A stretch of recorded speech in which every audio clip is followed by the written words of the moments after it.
Hello and good Hey, evening, and welcome to The the truth Truth Behind behind the the Truth. truth. Truth. Woo. Yes, indeed. It is a truthful night, Yes, it man. It's a truthful is. night. It's a truthful night. A lot of Yes. truth that needs to be talked about, which we're going to get in. Oops, I'm hitting my Uh-oh. hand. I'm Nope. getting excited, hitting my I know, hand. right? Don't injure yourself in I doing know, the excitement now. I Come know, on. right? We need, hey, Yeah, yes. exactly. That's Exactly. right now, Exactly, Sandy. Sandy. Yes. So true. Truth Hit my behind the hand. truth. Do not injure yourself. Do not injure yourself. Exactly. Yeah, but as I said, we got a lot to talk about tonight, guys. So we are so grateful that you are here and taking out the time to Yes. spend with us and getting deep in this conversation. Because the Mhm. bottom line with us, okay, whatever perspective of life you come from, if you take at least 15 to 20 minutes out of each one of these shows, you'll change your life. All Okay, right. we are here to be able to do that. We have the brilliance. And I'm not just fluffing him. You know I ain't doing it. The brilliance of Sandy Hackett is on this show. Okay, Yes. this man is legendary in this city. Okay, his dad is legendary in this city. I grew up with his dad. Okay, my dad was a fan of his dad. And how I always said when we first met, I told him, I said, man, this is nothing but the universe pulling us together, because I would have never imagined. All right. You know what I'm saying? That the legendary Sandy Hackett, a legendary Buddy Hackett, a son, would be a great friend of mine. And how life just does that and for all significant purposes. Yeah. I told him we're gonna change Hollywood. His dad did, so we're gonna do it too together. All right. But anyway, All right. so it's good to see you tonight, my brother. How you doing? Thank you. Happy to be here. Good. Thank you for the kind words. They're Please. unmerited, but thank you.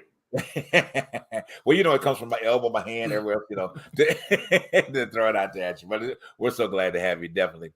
But I want to remind everybody, number one, okay, to support us, okay, via your Cash App or Venmo, okay. So support us. Hey, we need that support because we want to take this to network television. So the more you spend, the more we can get there. All right.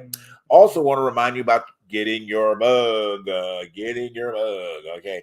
The Truth Behind the Truth mugs are out there and they are available for you. Okay. Simply send an email to ttbttshow@gmail. Okay. Let's get tongue tied. ttbttshow@gmail. Request your mug, and we'll tell you how to go ahead and get it. Also, we have a little contest going on. With that contest, you can win a mug. Right. Simply email 10 likes and shares to the same email address. Okay, we'll review it, and if they're reputable, we'll definitely send you out a mug for the support and supporting us out there. So take advantage of both sides. You get one free, or you can buy one. Yes. Up to you. And we want you to buy them too, okay? Because of the family members and everywhere else, you can pass them on to spread the word as well. I trust everybody had a great week. We did. So how was your week going? My work. Oh yeah, my work. But just to say it, my week has been great. I you know what? To be honest with you, I have now been making a transition from a job that I had did for a good 5 to 6 years into a new gig. I'm happy for the transition. It's something new, and I think this is something that I've told many people, and including you, I've told you this, that I've been praying for something totally new, and it's just something that needed to happen. But other than that, though, I feel blessed, and highly favored. Good, excellent. I cannot complain about that. Yeah. Yes. Anything new in your world this week, Sandy? How's things going? Yes, Sandy. Nothing new in my world. I was on the road. I'm glad to be back. Dylan, what is your new job?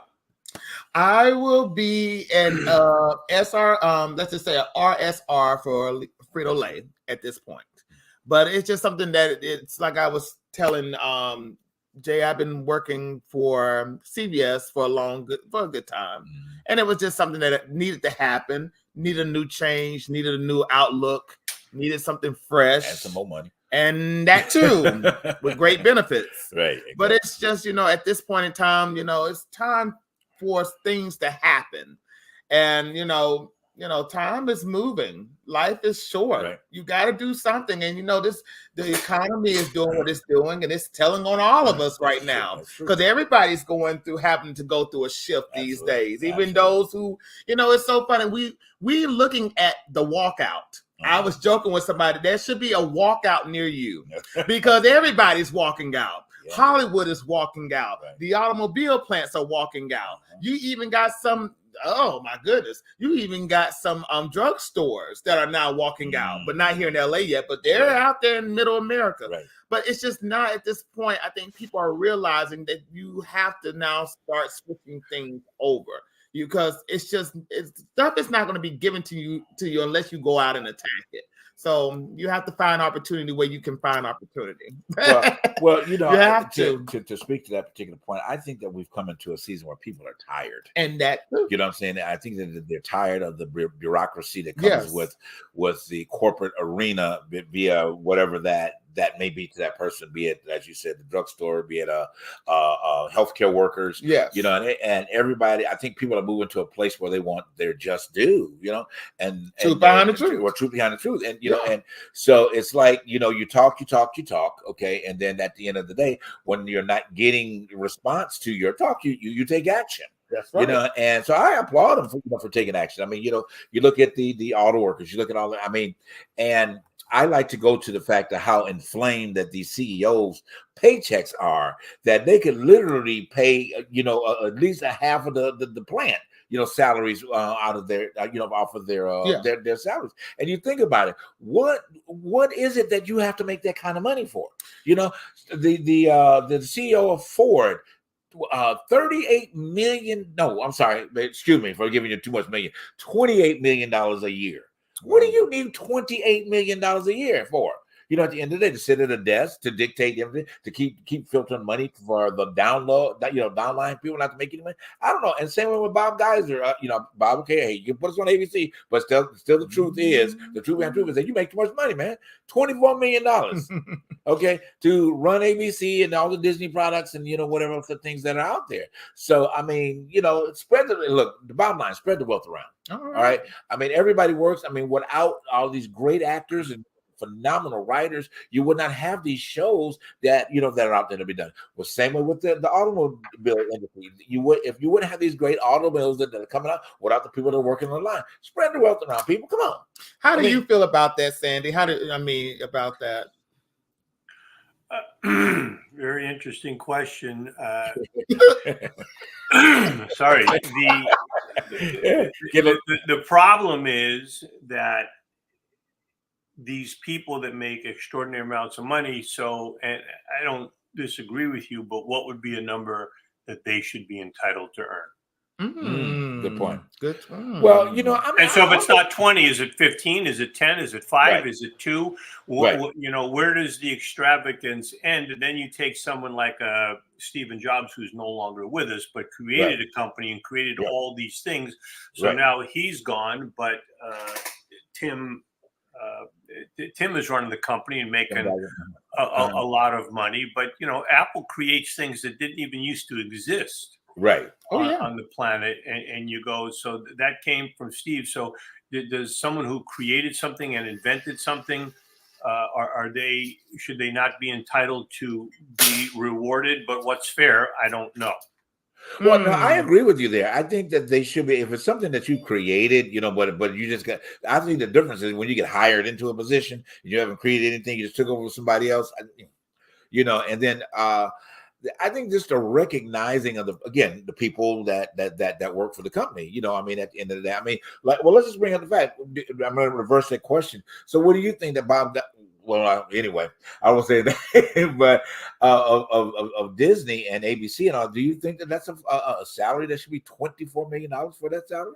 No, I think that's high, but I don't know what the number should be. I don't know what the whole structure is for executives. I mean, Disney's been notorious over the years for being a company that didn't pay particularly well, especially to its artists.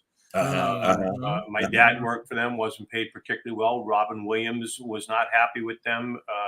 You know, and there's other people that say Disney didn't treat me well, so then they buy ABC and all these other things.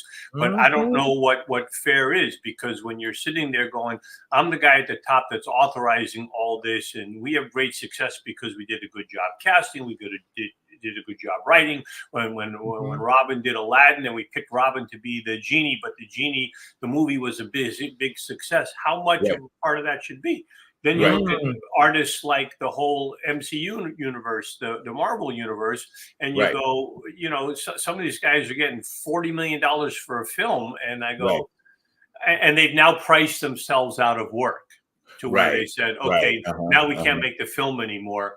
Right. And, but then you take someone like James Cameron, who does, what was the Avatar, Titanic. But he spent all his own money, mortgaged everything he had, and reinvested everything in himself. So whatever he gets, I can't complain with that. And he paid people enough that they wanted to come work for him. I don't know if they feel they got paid fair or not, but they weren't investing their money into the project. Right. So it's a tough call.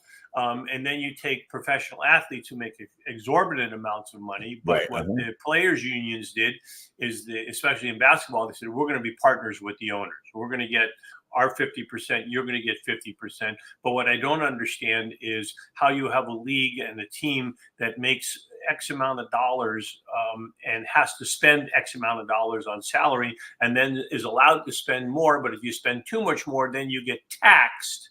You pay a luxury tax. And I go, why don't you just say, look, every team has a budget. It's X amount of millions of dollars. This year it's 124 million. Next year it's 135 million. And you go, that's it. You have to figure out your salaries in there, because these guys aren't going to be able to move laterally when everybody's got the same budget. But when you say, this guy, and then when an athlete, he got all-star and he was voted #1 on the team and all this, and now he gets an opportunity to get a big bump in his salary. So 200 million, Steph Curry, and Steph is amazing what he's done for the league, and LeBron and Kevin and guys like that, but they're making 30, 40, 50 million. And, it takes me back to Chris Rock's joke when he's, people say Shaquille O'Neal is rich. And he goes, no, the white guy paying him $100 million a year, that's rich. But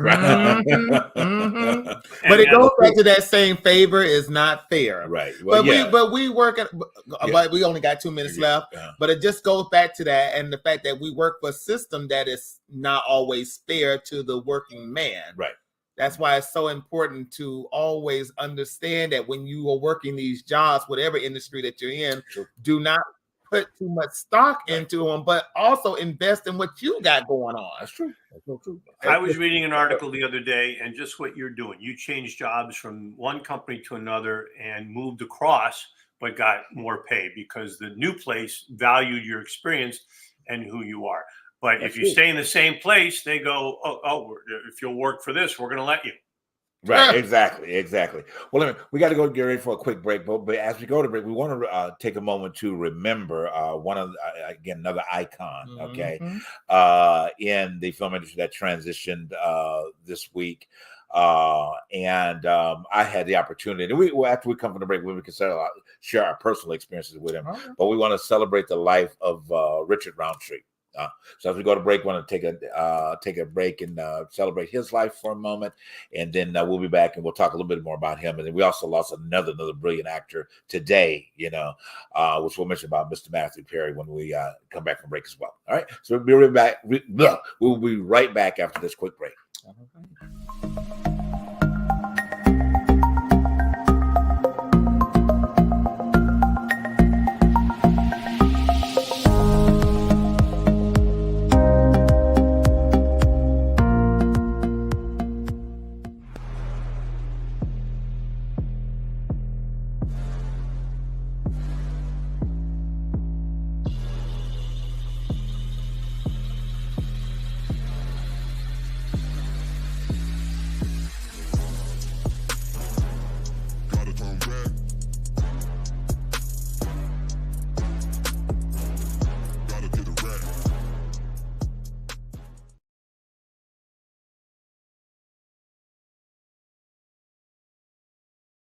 All right, and we are back, guys. Thank you so much again for tuning into The Truth Behind the Truth tonight.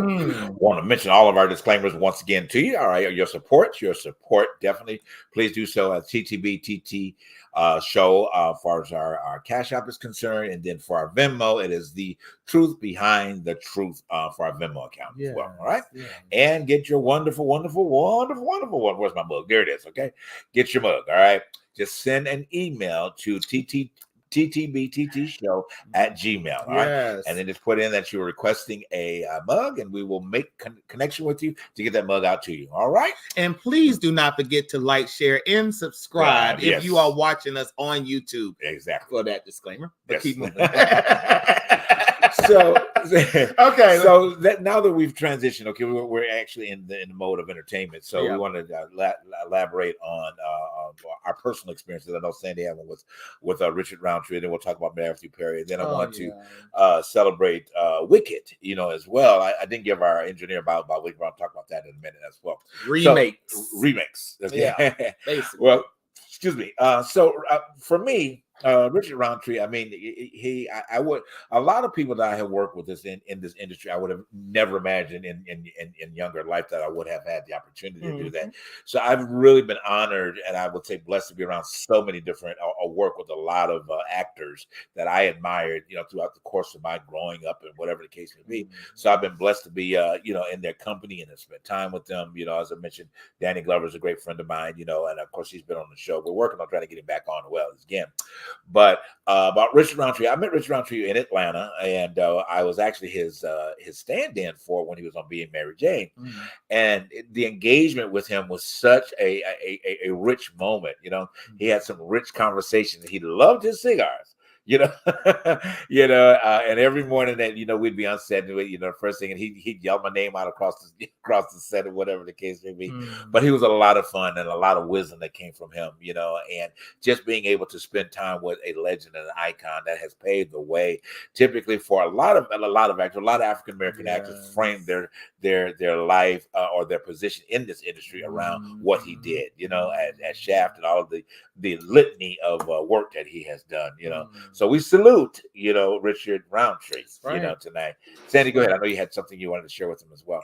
No, I knew him and got to play basketball with him when I was, young in my teens, and he was on a celebrity basketball team that they would let me play with them, and all the guys would call him Tree, and he was just a sweetheart of a guy and a lot of fun. But when you honor a guy, you want to go back. So he's 80-something years old. He had a hell of a life. He had a hell of a career. But go back to when he made Shaft, and even I think a few films before that, one of the first African American actors to have a leading role in a film. So he was groundbreaking in many ways, and showed that a African American actor could carry a film and be the leading character and create a franchise. So kudos to him. He came along at the right time. He was a good-looking guy, and he was cool, and he was fun, and and he did well for himself. Yes, he did. It was considered one of the first Black action figures, which kind of got me by surprise, because I always thought of Shaft as just a detective, but not an action figure. It was a very action film. It was. But it's that's the shoulders that those who are now in Marvel, when you think about Black Panther and all those films, those are the shoulders that you stand on. And thank God that there were certain, people like Cicely Tyson, Richard Roundtree, Diane Carroll, Harry Belafonte, Dorothy Dandridge, and the list goes on. Those people opened up a lot of doors. Just like Sandy said it, it's always within, just to say this, in the film industry, it was kind of taboo to see something of that nature, to have a Black action figure. You would have thought at that time O.J. Simpson was the action figure. Well, come to realize he was something else. But that is just, it is what it is. It is what it is. But yes, what a legacy to have left behind for American culture, American art, and plus for somebody who stood up for a whole lot of people. Absolutely. So as we were getting prepared for the show today, or tonight, this evening, this afternoon, we did another wonderful actor made a transition today as well, which is Matthew Perry. Really, this is a shocker, at the end of the day, because you just never would have expected this, to happen at this point. But that's just never expected, at the end of the day, when it comes about. But another great actor in a litany of work, most of you probably remember him from Friends. Oh yeah. That and his longevity in that particular arena. His transition was, I have to say allegedly, because it's not confirmed, but he was supposed to have drowned today. They're not sure exactly. that it took place. But we lost him today. So he's among that cloud of witnesses that are out there that are a host from the Judy Garlands to the Doris Days to, and the list goes on of actors that we have, Buddy Hackett's and, those that, that are out there looking back. In his own right. Exactly. But I would say that club of legends. Yeah, but I would say it's a shocker. Yes. But I would definitely would say that his film, and I told y'all this before the show, that I just love When Fools Rush In. Okay, yes, that was my favorite rom-com during the 90s. I love that film. So that what got me noticing his craft. Yes. I didn't follow him as much as an actor. I hate that I didn't. But on that though, it is what it is. I just love that picture. Yes. Sandy, you want to add something to? You mentioned a bunch of actors there, but a lot of them lived a long time. And like Richard Roundtree, at 81 or 82, 54 is young. And you hate to see that, but and I don't know much about Matthew.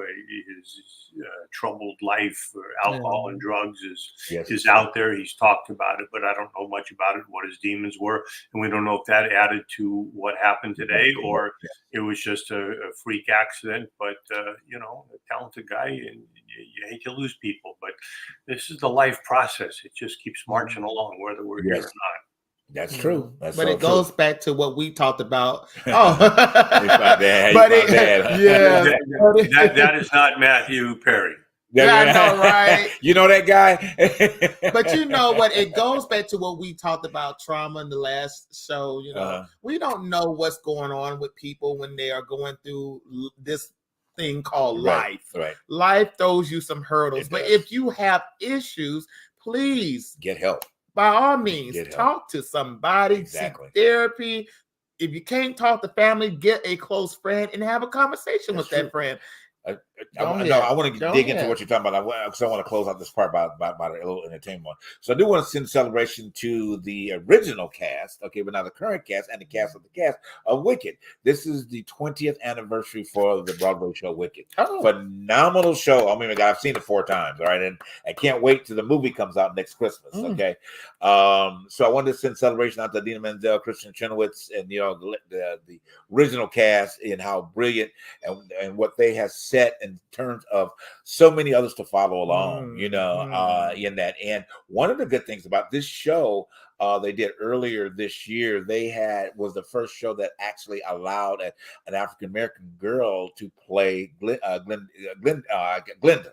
So they were talking about how the Broadway League, accepted the change and whatever, because in casting they cast people for color for whatever reasons, but they pushed the envelope. And she was the first, and they had interviewed her about that, and she got standing ovations every night, for her taking on the role of Glenda, and so they celebrate her, and I can't remember her name, and I apologize for that. But anyway, again, want to celebrate Wicked for 20 years of success and more to come, and that from the Broadway side, phenomenal show. If you have not seen it, I totally encourage you to go see it. It's the story before Oz. Okay, and you can imagine how wonderful that is if you're a fan of Wizard of Oz or The Wiz. It's the story before that. Okay, you've seen it. I've seen it. Yeah, but I want to ask Sandy, how do you feel about remakes? Well, what are you talking about? Because Wicked's not a remake; it's an original work based, what the story of what happened in Oz before Oz, before Dark. Yeah, but a lot of people don't even know that. But it's so funny nowadays. You hear a lot of people who go to films, and we just had some films. We just saw some for the past few years. We had West Side Story. We have now Wiz is coming back out on Broadway. But it's just the notion that remake. No, The Color Purple. That's why I wanted The Color Purple. But it's just stuff like that makes people cringe at wanting to go see these films because they don't like remakes. Well, I think that we're in a knowing that this is not a remake. Knowing that this is not a remake. Well, I think that we have such a different mindset in society today at time. This group of people. Number one, three of us are artsy individuals. So, we're going to gravitate toward arts. It's a part of, Sandy's growing up. It's a part of, I will say part of my growing up. It's a part of your growing up. Mm-hmm. So our appreciation, I think, is on such a different level than a lot of people that are out there now, So even the questions you mentioned about the color purple, I think that I'm sure Oprah is sitting on pins and needles. I mean, I'm sure Steven Spielberg is sitting on pins and needles to see what the response for people that don't understand movie musicals, number one. Yes.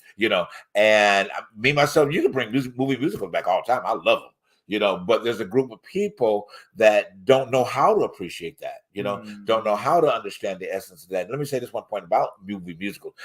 The thing that I don't understand is how we got to a place, a society that we don't appreciate movie musicals, because you watch videos.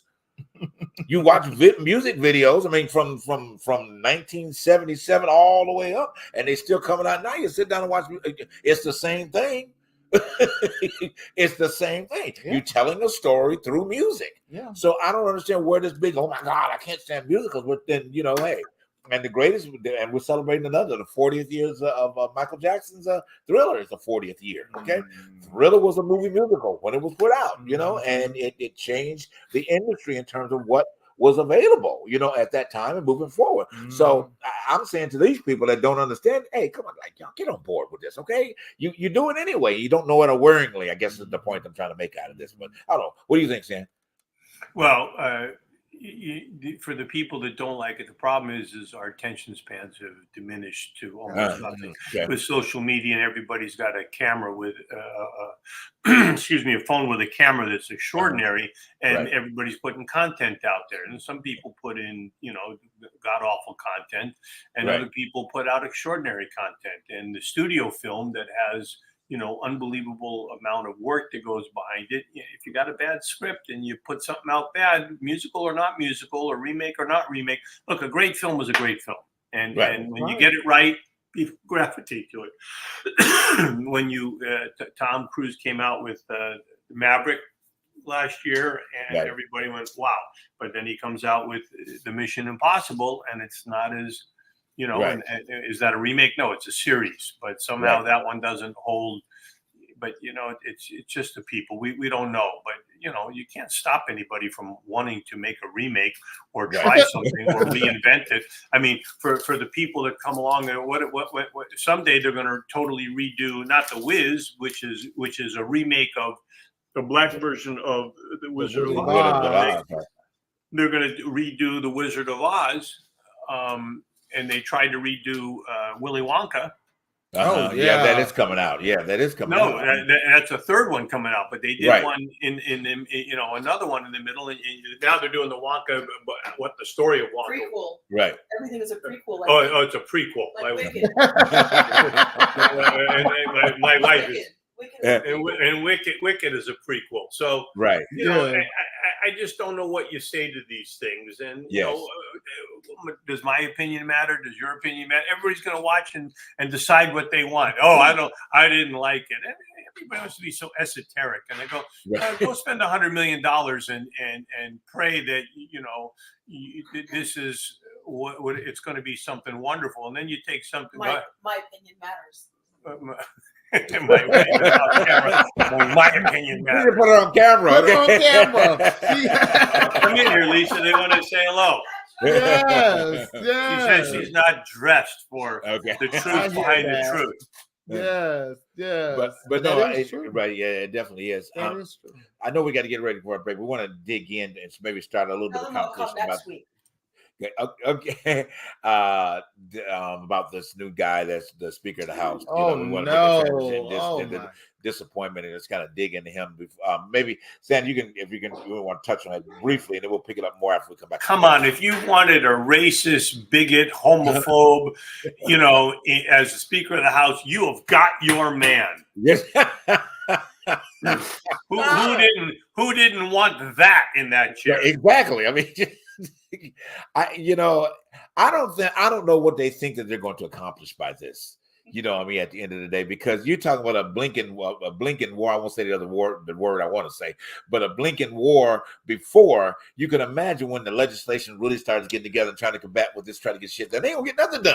They might as well go ahead and close the government because they're not going to agree on it. And I'm not trying to throw off on people who pray, but nothing will get done until they pray first. Okay, because he made it known that it is nothing's not going to go through unless they pray on it.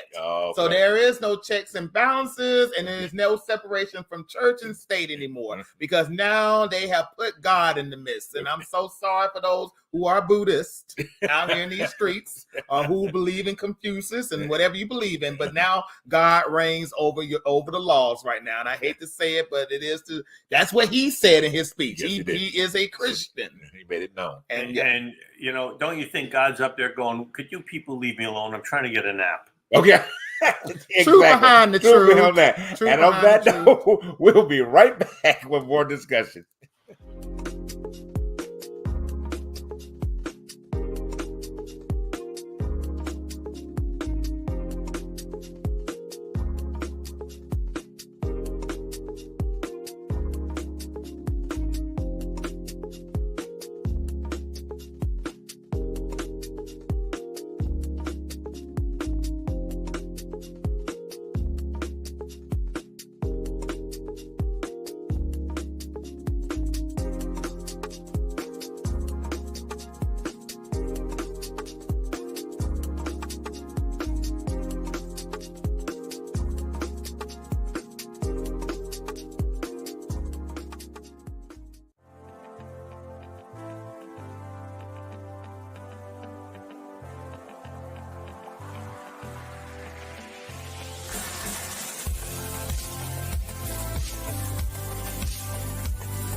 All right, and we're back. Yes, indeed. There's another perspective on the homosexual lifestyle, which many people believe is morally wrong and physically dangerous. Wow. Woo! Boy. And didn't even put racism in the midst. They didn't even put any type of other stuff, terrorists, Christo-fascists, and all that stuff. He only thought about the LGBT side of it. I mean, you know, so that tells me that either he has had a struggle in his own individual life, or he knows about somebody that he wants to keep covered up in his family. But the truth behind the truth, that it will come out. Anti-Semitism, no racism, no massage, none of that needs to be popped up on that.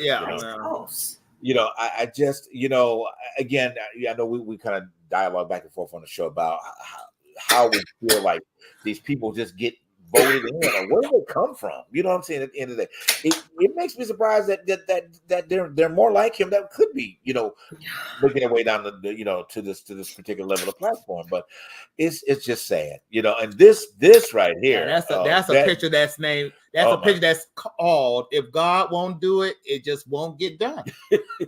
That is what this picture should be called. If God won't do it, just won't get done. Oh my God! Look at that. And where's the black people in that picture? No, but Where's America? you got wait a minute, funny part, you got the number one person that's all. Put that all picture the back up, accusations. Charles. Put Please, that picture back up. Right there in the center of the back, you got the number one problem in the whole. Right What? back. Oh Lord, he a liar too. The liar, the cheater, the scammer. Is he black? No, he ain't black. Okay, then you can take it down now. I was trying my best. I was trying my best. That black people are cleaning. Oh wow! Wow! Okay, Sandy. You know what? I can fix that picture. Go back to the picture and let's put a different caption with it. Okay. This people just found out that. Let's have a moment of silence for Matthew Perry and Richard Roundtree. Oh, okay. All right. Thank you for that. That's better. Yeah, from these white racist bastards, I don't think so. No, not at all. But where do these voters come from? They come from hamlets called Forsyth County, Georgia. They come from places called certain hole in the wall places that are so incubated from progressive thinking people that they don't see it for themselves to move with the times. They don't change. So you do get people like Mike Johnson from the 4th District of Louisiana, who comes from out of we never heard of him from anywhere. He has never showed up, but we know that he believes in Trump. Right. Well, he actually has showed up quite a bit. He's somehow managed to fly under the radar. But this is a guy that put together for the January 6th. He put together a whole thing trying to keep the voting from happening. He was the organizer. He's an attorney. He tried to write this stuff and get it out there, and it got thrown out of court. But he's a, and then that quote that you put up before about the homosexuality, that some people are offended by it morally, and I understand that exists in the world. But that when you want to call it dangerous, I go, what's dangerous? Where's the danger? Right. What is the dangerous? Yeah, and the thing that you might open your closet, Mike Johnson, and pull out a dress. Basically. I mean, we already know that people like that who hated gays, like J. Edgar Hoover, love to put on stockings and heels. I mean, let's not even take it off the gay. I mean, you got Matt Skates down in Florida that is a known pedophile. Okay, already trying to dodge from going to court. I mean, so you're saying that a pedophile is okay? Basically, at the end of the day, I mean, come on. I mean, and then the litany of them that are in Congress. Okay, I mean, the truth behind the truth. I mean, I had one of my good friends no longer on the planet with us, but he was a page in Washington while he was in school. He told me about the approaches and the financial position that these congressmen were trying to put him in. Wow. In compromising positions, wow. right there in Washington. Now some of them I'm sure they're not in position now, but it did happen. If it happened, it's still happening now. So the behavior is one thing, and I know this kind of takes us in. I didn't want to shift to a little bit about trauma, because there's another area I want to talk about before we get into our trauma tonight, but. This same behavior, and I'm going to roll it into something a little bit different with this, is that I wanted to start with not a series, but a series of conversations where I personally, for now, I mean, you guys will be able to share that, is how the hip hop community has, in my opinion, destroyed greater portions of the Black community. Okay. And the reason is because of these behaviors that are coming out.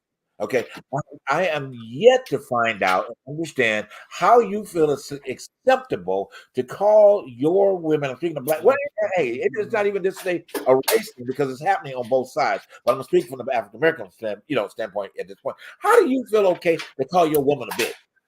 Where do you feel like that is okay? Period. At the end of the day, how do you feel it's okay women to call each other bitches? Okay, where does this arrive from? Do you understand what a bitch is? It's a female dog that cannot produce in a litter. Okay, so how do you lower your standards of life? You're supposed to be queens. Okay, queens on both sides. Hey, you're supposed to be represented as a queen, but you lowered your standard. And men, you have allowed yourself to lower your standard at that point. So where it comes from is that how you view yourself. Why isn't the trauma in your life been passed on someone else's life? You see, and I'm sorry for you if you saw your mom in a wrong position as you grew up. Okay. However, that has created a trauma for you. So therefore, you saw your mom, just using an example, you saw your mom in a wrong position growing up, and then you formulate it, but it becomes a trauma that you need to address. But that trauma is being impacted on so many other people's lives. But that's attached to what's going on with the political situation that we're now dealing with at this point. We have a man that is now running for president, and he's in court. King of trauma. But go ahead. He's in court now. Right. So the thing about it is, though, with that being said about this genre of music, the hip hop community, what I come to the realization about this is that a lot of these young folks, and especially those who do listen to that type of stuff, who do listen to that type of music, they are clouding for this man to win. Because of the fact that because he has went against the grain in his business tactics, and for some strange reason, I must have been the only one who lived during the pandemic who believed that this man was just not passing out stimulus checks. He did not want to give out stimulus checks. Trump did not even want to say that we were going through a COVID situation. So for some strange reason, we have people within that genre of music who is spreading these lies about the fact that he is going to help those get jobs who don't have jobs, help them get their money who don't have money. And plus, Trump is one of us because this man understands how it is to be underneath the legal system, which I don't understand. Why would you even put that out there for that to be cool? You would want your president to want to go to jail or want to be in jail, not to have to. I'm just saying. Sandy, take it over. What do you want me to take over? You know what?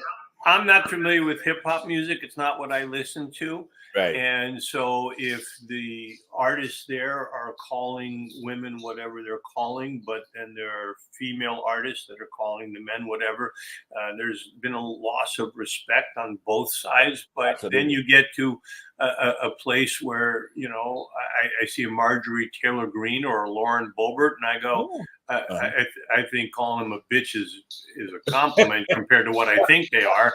So I don't know how you avoid transition from that, right? At some point you got to call someone what they are, and but I guess in the note of and I understand your point because they act accordingly, so I do get that part of it. But I think that what I'm saying here is that this has become something that this group of people that not in not in a representation fact. This has become more of an endearment. Or a sisterhood or something along the lines of this versus to, looking at it from the perspective that you're presenting. But anyway, I'm going to let you say, Paul, I want to bring this, before you bring this video up real quick about how Harry Belafonte and Diane Carroll saw what this was happening typically to the African-American community. So Charles, if you want to run it real quick. It's a backlash from the civil rights movement and from the movement. We never followed that through. We were supposed to be free, and this dream never came true. And I think the kids are defying that they're angry about it.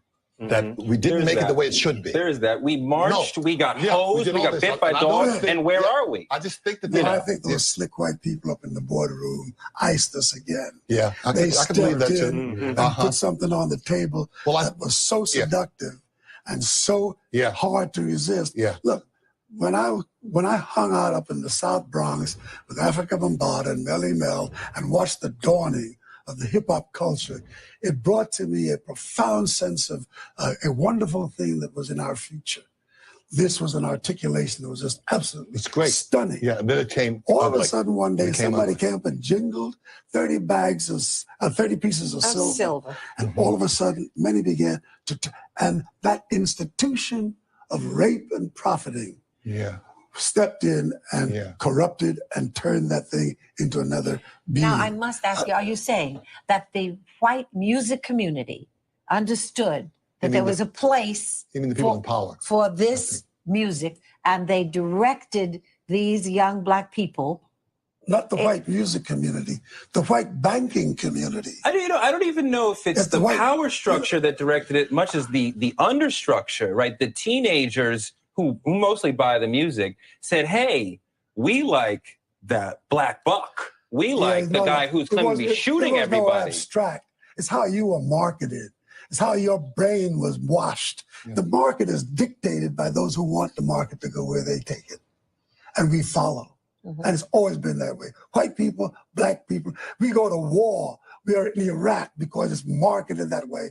And we are struggling with our souls to try to find an answer for something that is absolutely immoral. And we don't know how to grapple with it because we have bought into that. And I think that we have to face that fact and then deal with it from that perspective. And I want to add this on to this as well. Marketing, yes. Marketing, the type of marketing I think Belafonte was talking about goes back to the fact that this is what allows people like Mike Johnson to gain power. Mm-hmm. To be honest with you, when you have that type of marketing where you're dangling stuff like that over somebody's head all day, every day, and I say that as those things are distractions. Those things are they are distractions to the fact that we have now somebody who's the Speaker of the House, who is running things not for the purpose of the American people, but for the purpose of an agenda. But that right there is the problem with the youth that is of my age who don't go out and that don't vote. They do not vote because they have that marketing tool all day, every day in their face. And that is very dangerous because now there is somebody in the House who now has the power to cut that marketing off if he wanted to. And I'm just saying it's so important that we need to understand that right there, hip hop and whatever that you are attuned to is such a distraction. You need to understand that there are people in power right now that are wanting to take that away because that is what they're trying to do. I'm just saying. Well, I mean, to your point, Sandy, I mean, and you can elaborate on this. And I love how you so eloquently brought that in. You know, voting is the key to all of this. You know, at the end of the day, and I don't think that the general portion still yet, as much as that it has mentioned, like they mentioned in that conversation about what civil rights went through to prevent, to stop, whatever the case may be, voting was a very key element in those changes coming about. And I don't think the message has been very clear about the need to vote. So if we've got the hip hop community per se, the ones that want to do something right, then the message should be very clear about getting out and voting to do so that we don't have the people like the Mike Johnsons in offices and the ones that could follow. And then, you know, God forbid the orange man, you know, to be a part of that, be a part of that community. Now, one person I'm going to pick up that, and I have to, you know, give, you know, credence to Taylor Swift for what she did at the end of her one of her recent concerts, because she told them during the concert, y'all need to register to vote. Yeah. And one of the most highest record days of signing up new votes was that particular. Over 30,000 young people, or I guess mixed people together, signed up to vote. So we need more pledges like that. So what I'm saying is that hip hop community, I'm gonna get on y'all ass, okay? And I ain't through yet. Okay, but y'all need to start reframing what you put out here to support the communities by and large. Because if you don't help the young people, it's going to be a problem. Okay, and we're going to be a repeat cycle of what we're seeing right now. Okay, but Sandy, go ahead. I know we just got a few minutes. There's so many places to jump in here, but I'll go back to this Mike Johnson for a moment, and you go, he's adopted a black kid. Yeah, I'm not black, but I look at this guy and go, from your point of view of politics and racism, why would you go out and why would you adopt a black child? And two, who would let you? And then you got Amy Coney Barrett, who's a Supreme Court justice who has a black child, and you guys are black. I mean, how do you feel about that? I mean, it's one thing if they were all inclusive and stuff like that, and you go, this is what we want to do and our family. But I only wonder what goes on in that household and what that young black man is being educated to believe in. And I have never seen this person either. It's been reported that he has adopted a black child, but I call him the invisible black child because I don't even see him in the family portraits. Well, here's the thing. This is supporting, but a shift in the conversation too. See, this type of situation to me, okay, this is where he's going to try to factor in his Christian morals. So it's the opportunity to find a child in a a dysfunctional situation. So my Christian morals will make sure that I, if I have the opportunity, I'm gonna bring them in because I'm doing the Christian thing. Okay, so this is probably his thought pattern, Sandy. In doing this, and call me Barrett. Miss whatever. That's a whole other story there. Get off. Probably hip hop told him to get another child, a black child. I don't know. You don't know. But one thing I do know for sure: if we don't get involved in what's going on in our country, nation's capital, state house, local house, mayor's house, I don't care. If you are listening to that genre, any genre, understand that is not the be all to the end all. No. We have more. There is more to life than that hip hop or whatever you listen to. Get out and do what is necessary for your life and vote. Right. All right. If you don't vote, get engaged, Right. Get involved, Right. Do something. Right. Just not sit here and let somebody tell you that you must go to church and pray if that's not what you do in your everyday life. I'm not going to police my beliefs on Sandy, knowing that Sandy has a different belief. Right. That's just wrong, and that needs to be that really needs to be looked at honestly, Right. Because I think we're going more into an what they call a totalitarian situation. That I'm just saying. And look, I would be remiss if we leave this out this week, but in Maine they had that shooting, 18 people killed. I was going to end with that, but go ahead. Well, I'm sorry to take that away from you, but this Mike Johnson, he was at a conference where they were at a gun rights conference, right. And his answer is no, we've got to protect gun rights. And I go, I just don't get it. I don't understand people saying I need the right to have an AK-47. See. I know we make light of the situation back and forth, and I think you mentioned it last time on last show. I have to say that somehow the Jim Jones syndrome is just really, and that's what I'm gonna start calling it now. I'm gonna just put that out there as a disclaimer, calling it the Jim Jones syndrome, because for whatever the hell people are drinking. I'm sorry, I don't understand. So I'm gonna call it the Jim Jones syndrome. Okay, these people have moved over to a Jim Jones syndrome. Yeah. To the point that you're making about having a debate when you got was it 18 people that just got shot? In Maine, 18. Yeah. 18. For a guy that in 18 killed, another 13 or 14, injured. And then you want to have a debate over a gun? At the end of the day, there should not be any debate, but here we go. It's the Jim Jones syndrome, that's out there. And these people are just, they're walking zombies. They're walking zombies in Congress, and they're feeding off of the lives of the people. Yeah. That's it. I'm serious. You can call it the Walking Dead too. They're feeding off the lives of the people. But you also have to take into consideration that this man who is of the faith don't believe in mental wellness, nor do believe that it even exists, or mental illness exists, or PTSD exists. Well, this man who went and did all of this killing and shooting, they knew, because he even forewarned that he wanted to shoot up an army base. Right. They didn't do nothing about it. Right. It didn't register until he just started going out there and started shooting random people. But this man, Mike Johnson, don't believe that. Hey, if he's talking about protecting guns, he's not talking about protecting it from people who have PTSD. Right. He thinks, as an American, it is your right, PTSD or not. You should have a gun, and I'm going to pray for you to have your gun. Right. And that's dangerous. It's so dangerous. But we have a country that's numb to this type of stuff. They're numb to violence. What was that picture? It looked like a bunch of Republicans looking for bullets for their guns. It probably was. In the middle. Right here. In the middle. Yeah. I don't want to. I do want to, but I don't want to in certain aspects of it. I don't want to knock people for their level of faith. Okay, but faith and religion is two different things. And I've said it on the show I have a mountain of faith. Donald has a mountain. Sandy, you have a mountain of faith. We move out on faith every day. We sit down in a chair on faith. We start our car on faith. We go to the refrigerator and get milk on faith. You know what I'm saying? So, but what this confusion has been is that these evangelical people, and I won't even call them because Christo-fascists. Yeah, exactly. They have so saturated America with the scare tactic of not believing in what they want to believe in, that now people don't know who they are.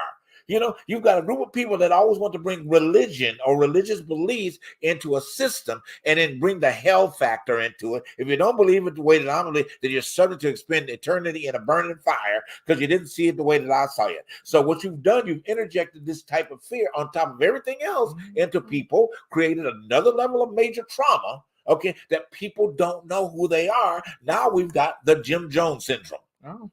Okay. Now we've got the Jim Jones syndrome. So at any given point, somebody will say to you, if you're in that realm of thinking, here, take this Kool-Aid. Okay, take this Kool-Aid, go find you a spot, sit down, drink it, and die. Basically. You know what I'm saying? And die. You know, so what we're going to try to do here, and thank you for that, Sandy, in our meetings and stuff, that we're going to be having strong conversations and direct to you, okay, our audience, okay, dealing with the truth behind the truth, exposure, okay, bringing these, and hopefully we'll get these people on the show to talk to them, okay, because I want to know what the fuck is wrong with a racist. I want to know why. I want to know why you have been part of the Jim Jones syndrome. Who told you to go and drink that damn Kool-Aid that you can't see black, you can only see black problems or Hispanic problems or Jewish problems? You know, then at the end of the day, truth be known, you're the fucking problem. Okay, you're the problem, you know, and it's your trauma that you keep pushing off on other people's lives, but you want to kill everybody, okay, one way or the other, by your words or by your actions, okay, legislatively and non-legislatively. It's still a way of you trying to kill somebody. It needs to be addressed, and it needs to be addressed head on, okay? Come to you straight to your fucking face and say it, okay? Yes, I said it. I said it that way for a reason, for a shock value. So Christians, get over it. All right, but anyway, that's my point. I'm saying that I know we got to wrap, but go ahead and let you get your point. I agree with you, and you know, so many things unsaid. But Mike Pence stepped down, and here's a guy who's a Christian who no one cared what he had to say, you know. And if you want to believe, God, but and no one cared what Mike Pence had to say. He was a boring, pathetic soul. And he wasn't going to ever be president, and he was perfect person to be vice president and do nothing. God help us if he became president. But the only thing he did right was when he kept, you know, on January 6th, when he said, no, I'm not going to change the outcome of this election. So if the mainstream media would just start holding these people accountable and start calling them traitors. Because anybody who wants to overthrow a government, I don't consider them a patriot. I consider them a traitor. If their mainstream media would start calling them traitors, then there would be some change in the way we look at these people. But until then, people they're not going to change their outlook because some of these folks think that these people are patriots. Right, it's true. But again, it goes back to what I was saying. It's this Jim Jones syndrome. You know what I'm saying? I mean, seriously, it is. It really, because how can you sit back and justify it? And you mentioned January, sit back and justify, and you're watching it clearly on TV, right? JB, I was just going to say, if you're out there and you want to drink the Kool-Aid, make sure you have your truth behind the truth mug to put it in. Yes, thank you. $15.99. Christmas is on the way, and Hanukkah, and everything. We can help you buy the mug and fill it up. Buy the mug, please. At least you will be dying with the truth.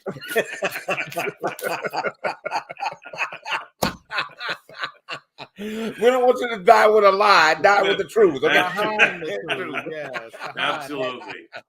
That is the truth behind the truth. All right, guys, it has been a great night. Seriously, a really, really great night. And like I said, the challenge is being made, and I'm challenging you.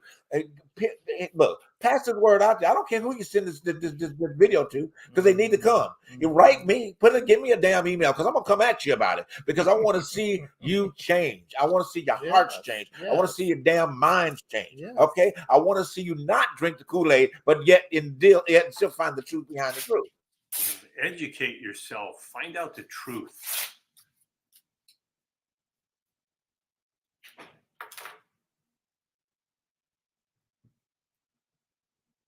We frozen? What happened to you guys? You guys froze. Must have had too much Kool-Aid. Must have had frozen Kool-Aid. All right, this is Sandy Hackett. I guess someone's got to wrap up the show. Looks like it'll be me. This is The Truth Behind the Truth. We'll be back next week with more topics, more show. And Atlanta's telling me, say goodnight, Sandy. Good night, Sandy.